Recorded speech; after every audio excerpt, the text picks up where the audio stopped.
Iconic building demolitions from around the world.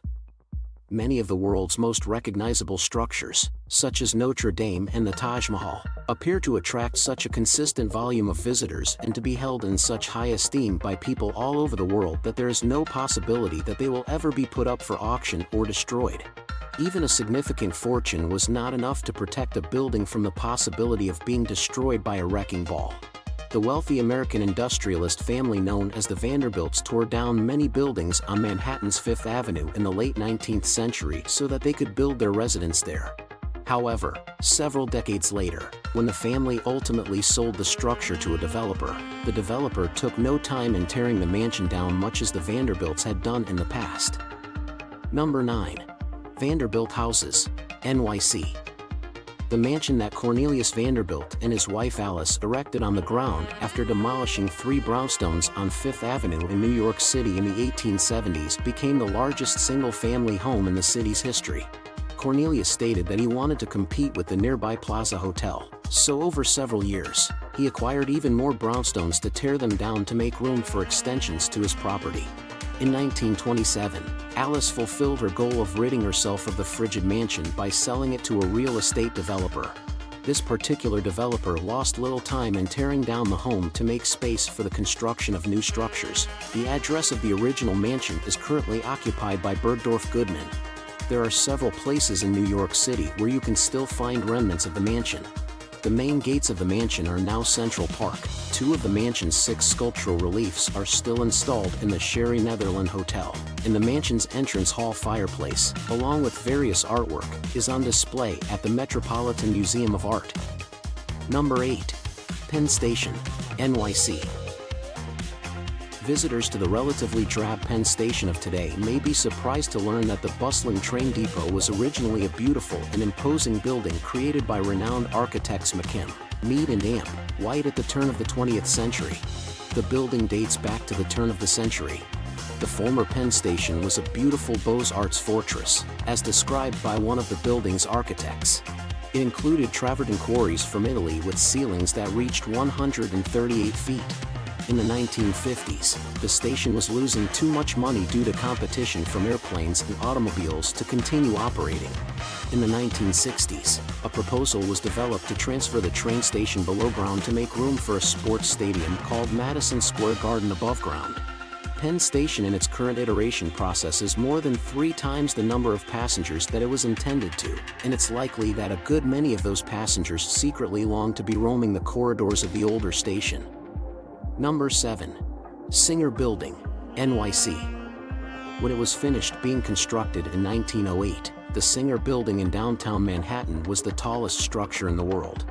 It was also one of the first skyscrapers in New York City to have its exterior lit up at night. The building served as the headquarters of the Singer Sewing Company and was planned to blend in with the surrounding Manhattan neighborhood while also gradually receding from the surrounding streets. In the 1960s, when the Singer firm decided to relocate uptown, the building in question was a smaller footprint with relatively lesser square footage, which made it difficult to sell the building for residential use. United States Steel, the purchaser, had every intention of demolishing the structure after purchasing it. The demolition began in 1967, and it set a record that was less than stellar. It was the tallest building in the world to be peacefully demolished. This has been a source of sadness for historic preservationists ever since. Number 6. Hippodrome NYC. The Hippodrome Theater in New York City first opened its doors in 1905 with a capacity of more than 5,000 seats, and it served as a venue for a wide variety of performances, including live theater, vaudeville, and cinema. Over the subsequent decades, the area was utilized as a venue for a variety of events, including rallies, circuses, and even a basketball court. However, by the end of the 1930s, the Hippodrome was no longer able to pay its rent on 6th Avenue because property values had risen to such an extent that they had become unaffordable.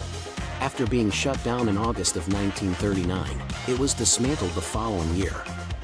Number 5. Located in Chicago, the Prentice Women's Pavilion. Bertrand Goldberg was responsible for the design of the Prentice Women's Pavilion in Chicago, which first opened its doors in 1975. Goldberg's creation was a shining example of mid-century modern architecture. Despite the fervent devotion that the hospital's design elicited from the architecture profession and the larger community as a whole, it was not designated as a landmark and was subsequently demolished in 2013 to make way for a new medical research center affiliated with Northwestern University. Frank Gehry, who was possibly the most well-known living architect in the world at the time, was one of the public figures who voiced their opposition to the demolition.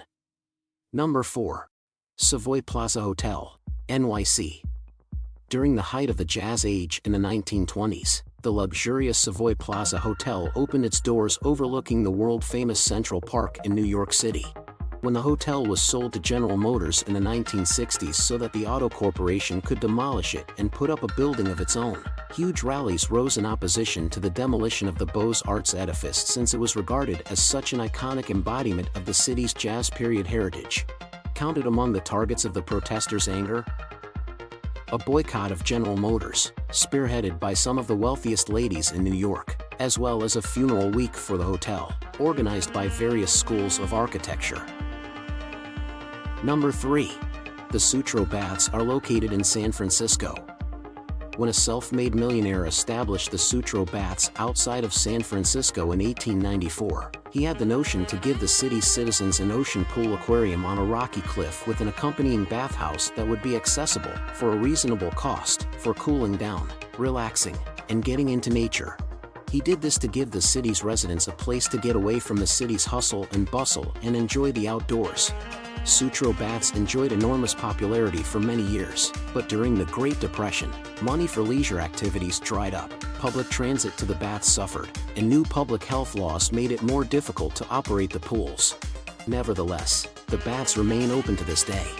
The Bats never really regained their financial footing and were destroyed in a fire before they could be raised to make way for high-rise residences.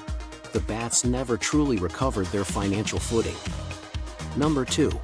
Los Angeles is referred to as Brown Derby. The diner known as the Brown Derby in Hollywood was at one time a popular hangout for many of the city's actors, producers, and artists. The restaurant also lays claim to a past that includes Clark Gable making a marriage proposal to Carole Lombard there. The restaurant was known for being a legendary and central gathering place for influential people and famous people for many generations. It was designed in the shape of a hat, hence the name. But in 1980, the restaurant was unexpectedly closed down, and the Brown Derby was demolished, despite the pleas of people who were interested in preserving historic buildings and in movies. The memorabilia saved from the demolition was sold at auctions all around the country for several decades after the event. Number 1. The Imperial Hotel, designed by Tokyo's most famous architect. In addition to being a breathtaking illustration of Frank Lloyd Wright's signature style, the Imperial Hotel in Tokyo was also something of a survivor despite being built in the 1920s. The earthquake that struck Tokyo in 1923 and leveled many of the city's buildings was unable to bring down this structure, which continued to stand from the 1920s until the 1960s. A few decades later, the hotel was eventually demolished because it was sinking into the mud. This decision was made despite complaints from architectural purists and historic preservationists. Both the main lobby and the reflecting pool were saved, and they may now be Did you like it? Tell us what you think of the video in the comments section below, and don't forget to subscribe to our YouTube channel for more interesting videos. Wed in the Meiji Mura Museum that is located in Inuyama.